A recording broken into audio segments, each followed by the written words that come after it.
Başına iş düşeyse ayağıma zulmüdünü, yanlış iş etsen açar ağa kara gözünü.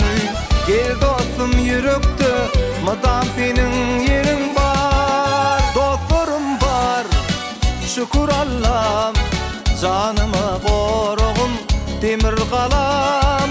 Dostlarım var, şükür Allah'ım, görmesin bugün size olsun salam.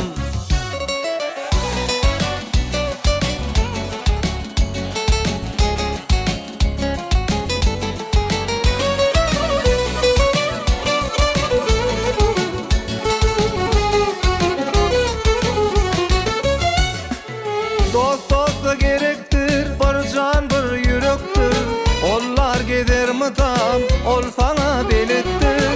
İş düştü bitirir, ansatına seyretmez. Gel dostum sen bana, dostum del doğun sözün var. Dostlarım var, şükür Allah'ım, canımı koruğum demir kalam. Dostlarım var, şükür Allah'ım, görmesin bugün size köp köp salam.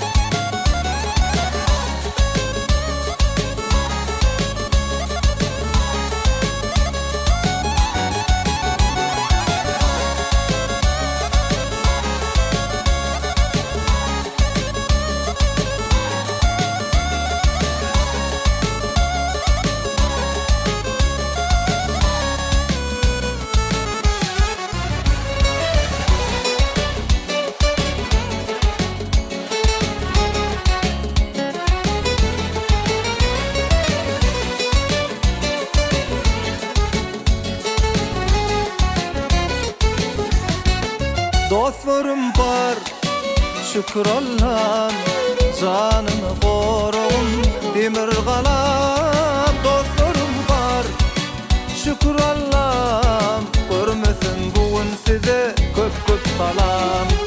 Dostlarım var, şükür Allah'ım, canımı koruğum demir kalam. Dostlarım var, şükür Allah'ım, görmesin bugün size olsun salam.